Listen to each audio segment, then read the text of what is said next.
faedah-faedah yang dapat Anda sampaikan dari kajian Ustadz Abu Dar, yaitu membahas tentang kitab Ad-Da wa Dawa. Yang pertama adalah hambatan-hambatan yang dapat menghalangi terkabulnya doa. Ketika seorang hamba tergesa-gesa dengan doanya atau ingin cepat diijabah dan merasa doanya lambat untuk diijabah, maka dia akan merasa menyesal dan dia tidak mau lagi untuk berdoa.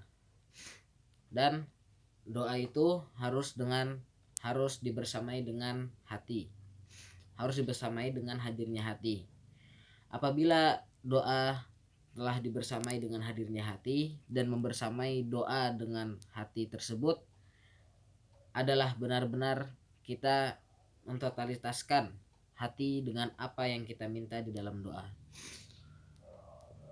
Kemudian waktu-waktu yang mustajab dalam berdoa, yang pertama ada 6 waktu. Yang pertama adalah sepertiga akhir dari waktu malam, yang kedua adalah ketika azan, yang ketiga adalah ketika azan dan iqamah, di antara azan dan iqamah, dan yang keempat setelah sholat wajib, yang kelima tatkala naiknya imam ke atas mimbar ketika sholat Jumat sampai akhir sholat, dan yang terakhir adalah setelah asar di hari Jumat.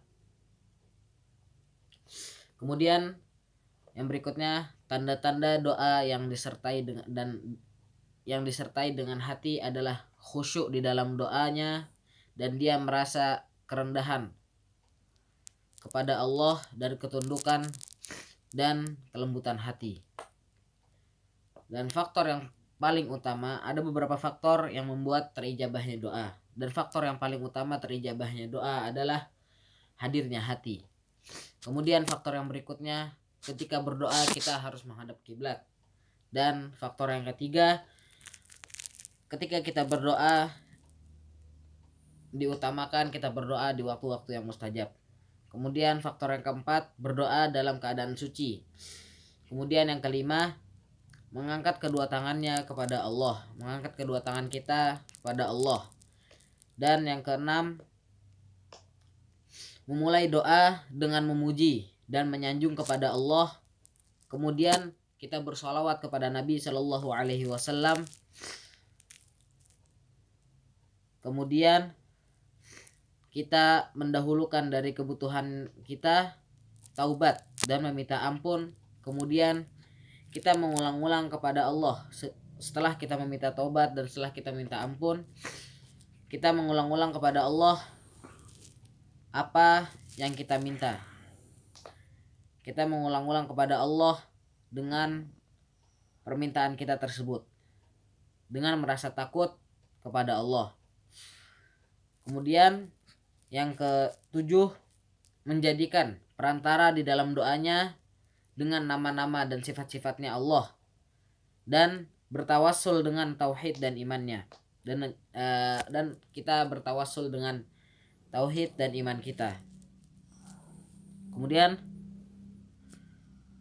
faktor yang terakhir adalah memberikan sedekah sebelum berdoa.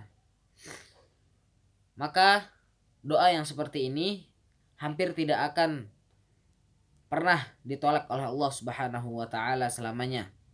Terlebih lagi di dalam berdoa kita menggunakan doa-doa yang dianjurkan oleh Nabi Shallallahu Alaihi Wasallam sebagai sebab diterimanya doa, ataupun di dalam doa itu terkandung nama Allah yang paling agung. Kemudian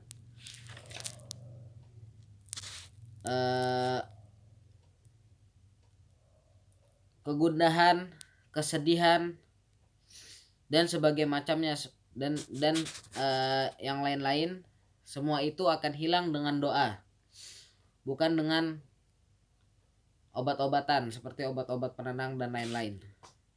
Dan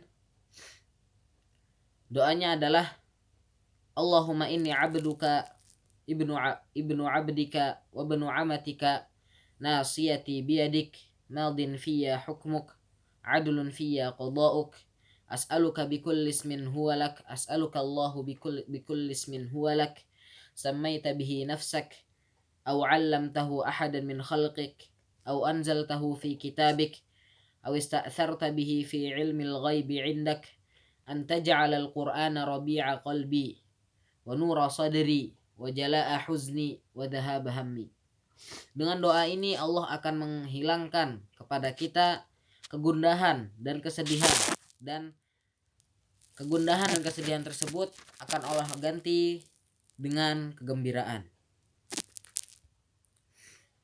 Kemudian mendekatkan diri pada Allah dan mencari ridha Allah dan berbuat baik kepada manusia adalah faktor terbesar diterimanya doa.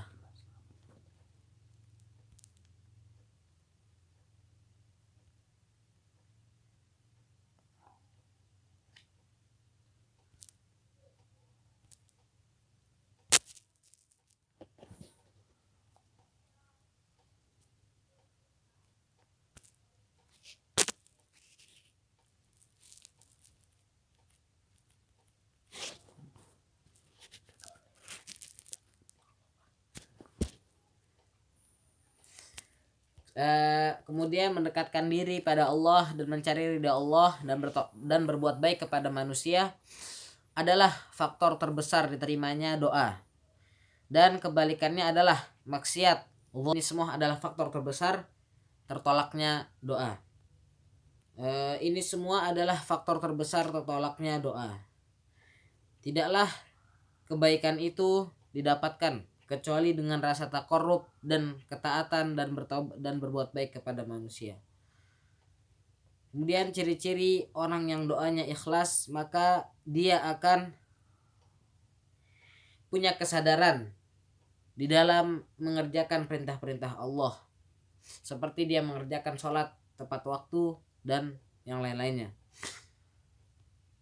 Kemudian doa yang tidak baik dan doa yang tidak disertai dengan hati dan doa yang menghalangi doa tersebut untuk diterima, maka doa itu tidak ada pengaruhnya bagi orang yang berdoa. Kemudian orang yang bersandar kepada Allah dibersamai dengan terus-menerus berbuat dosa, maka dia adalah orang yang membangkang kepada Allah.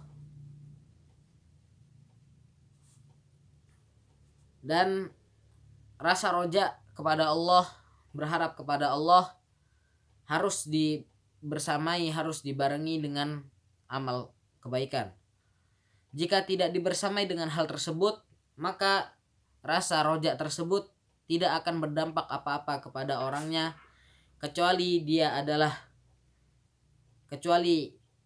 rasa roja tersebut adalah kehinaan dan kebodohan bagi orang tersebut. Kemudian orang yang berprasangka baik kepada Allah, pasti dia akan sering untuk beramal soleh. Dan yang terakhir, orang yang berprasangka baik tetapi tidak dibersamai dengan amal soleh, maka hakikatnya itu tidak sama. Maka hakikatnya itu tidak sama sekali baginya. Dan yang ada, dia harus mengemban beban dosa dari apa yang dia kerjakan. Orang yang berprasangka baik tetapi tidak dibersamai dengan amal soleh, maka hakikatnya itu tidak sama sekali ada gunanya baginya. Dan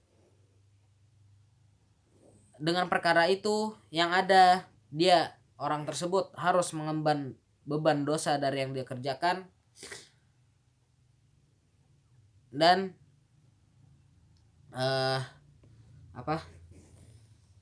orang itu harus mengemban beban dosa dari apa yang dia kerjakan.